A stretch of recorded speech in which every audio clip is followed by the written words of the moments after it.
ഇഷ്ടമുള്ളവരെ ഭഗവാൻ ഒരുപാട് പരീക്ഷിക്കും. അത് ഭഗവാനൊരു രസ. ഇത്രയും പരീക്ഷണങ്ങളെല്ലാം നടന്നത് ഏറ്റവും പരിശുദ്ധമായ ഒന്നിനു വേണ്ടിയാ. ഒന്ന് ഞാൻ നിങ്ങളോട് പറയാം.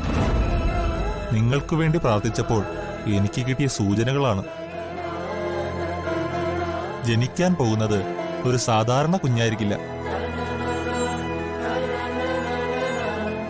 ദൈവാനുഗ്രഹമുള്ളൊരു കുഞ്ഞായിരിക്കും.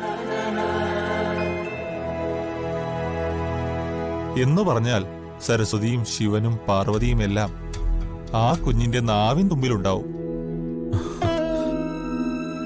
തിരുമേനി പറയുന്നത് ഞങ്ങൾക്ക് മനസ്സിലാവുന്നില്ല. എനിക്കത് കൃത്യമായി ഒന്നും പറയാനറിയില്ല. പക്ഷേ എന്നാലും ഭഗവാൻ മനസ്സിൽ കാണിച്ചു തരുന്ന ചില സൂചനകളുണ്ട്. ഈ ഭൂമിയിൽ പിറക്കുന്നതിന് മുമ്പ് ആ കുഞ്ഞ് ആത്മീയമായ ഒരുപാട് കരുത്ത് നേടേണ്ടതായിട്ടുണ്ട്. ഇപ്പോ അനുഭവിച്ച ഈ പ്രതിസന്ധികളെല്ലാം ആ കരുത്ത് നേടാനായിരുന്നു എന്ന് വേണം കരുതാൻ. ഇപ്പോ എല്ലാത്തിനും ഒരു അവസാനമായി. എല്ലാം പൂർത്തിയായി കഴിഞ്ഞു. ഇതോടെ നിങ്ങളുടെ എല്ലാ ദുഃഖങ്ങൾക്കും പരിഹാരമാകും. ഉടൻ തന്നെ നിങ്ങളുടെ ജീവിതത്തിൽ ഒരു വലിയ മാറ്റം തന്നെ സംഭവിക്കും.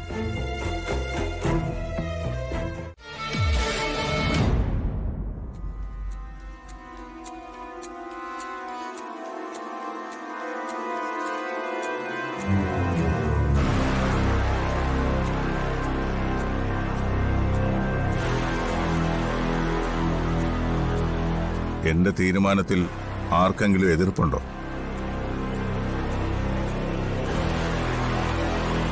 ഇന്നു മുതൽ അവന്തികയായിരിക്കും കമ്പനിയുടെ ചെയർപേഴ്സൺ. എന്തിനാ ധൃതി പിടിച്ച് ഇങ്ങനെ ഒരു തീരുമാനം എടുക്കുന്നത്? കാരണമുണ്ട്. കമ്പനി സെക്രട്ടറി രാജഗോപാലിനോട് അതിനു വേണ്ടുന്ന ലീഗൽ ഡോക്യുമെന്റ്സ് തയ്യാറാക്കി കൊണ്ടുവരാൻ പറഞ്ഞിട്ടുണ്ട്. എനിക്കിതിന് സമ്മതമല്ല.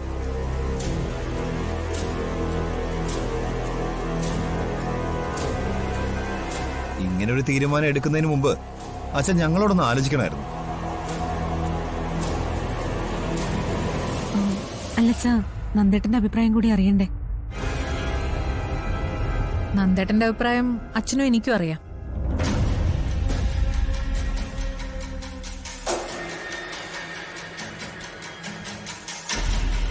കഴിഞ്ഞ ദിവസം കമ്പനിയിലുണ്ടായ സംഭവം നിങ്ങൾക്കെല്ലാവർക്കും അറിയാമല്ലോ. അവന്തികയെ കമ്പനിയിലേക്ക് പറഞ്ഞു വിട്ടത് ഞാനാ.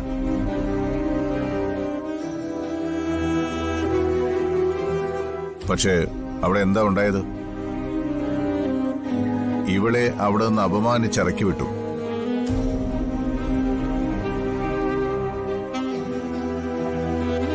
അത് ചെയ്യുന്നതിന് മുമ്പ് നിങ്ങൾ ആരെങ്കിലും എന്നോടൊരു വാക്ക് ചോദിച്ചായിരുന്നു?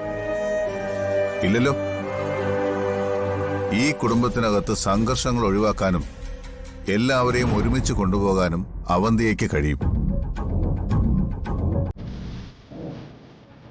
അതുകൊണ്ട് ലീഗലായി തന്നെ നെല്ലിശ്ശേരി ഗ്രൂപ്പ് ഓഫ് ഇൻഡസ്ട്രീസിന്റെ ചെയർപേഴ്സൺ സ്ഥാനം ഞാൻ അവന്തികയ്ക്ക് കൊടുക്കുകയാണ്.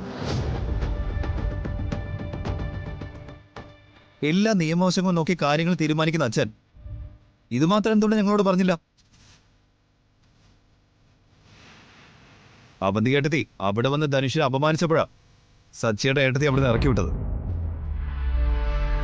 കമ്പനിക്കാര്യത്തിൽ തീരുമാനമെടുക്കാനുള്ള അച്ഛന്റെ അധികാരത്തെ അന്ന് അവര് ചോദ്യം ചെയ്തത്.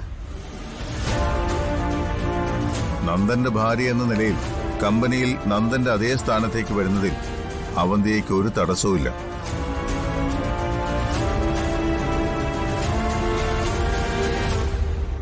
അച്ഛൻ പറയുന്നത് പോലെ ഏകപക്ഷീയമായിട്ട് ഇത് തീരുമാനിക്കാൻ പറ്റില്ല.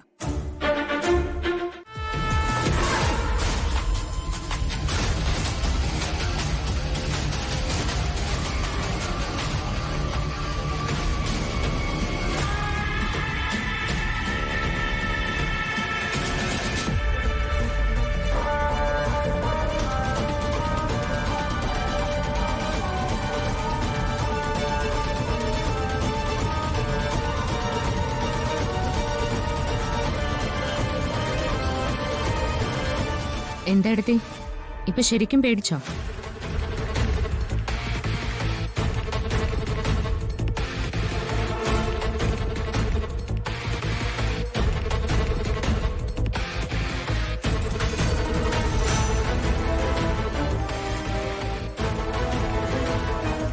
ശിവരാമൻ അർച്ചനയുടെ കൈപ്പെട്ടു. എല്ലാം ഇയാളിപ്പോ പറഞ്ഞു കാണും. ഇവിടുന്ന് രക്ഷപ്പെടാൻ ഇരയുടെ വേഷം കെട്ടിയേ പറ്റൂ. അച്ഛാ, അർച്ചന പിന്നെ പ്രശ്നങ്ങൾ ഉണ്ടാക്കാൻ വേണ്ടി വന്നിരിക്കുന്നത്. അപ്പോ പ്രശ്നങ്ങൾ ഉണ്ടെന്ന് അവന്റെ അടുത്തേക്ക് അറിയാം.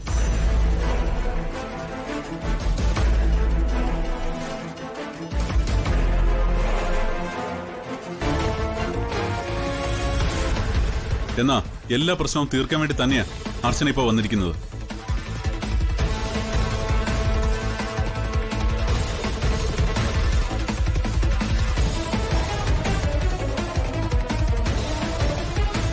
അച്ഛൻ മാത്രമല്ല, നിങ്ങൾ എല്ലാവരും ശിവരാമേട്ടന് പറയാനുള്ളത് കേൾക്കണം.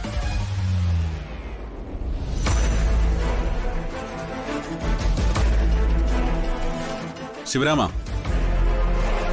ഞങ്ങളോട് താൻ പറഞ്ഞതെല്ലാം ഇവിടെ ഒരിക്കൽ കൂടി ആവർത്തിക്കണം.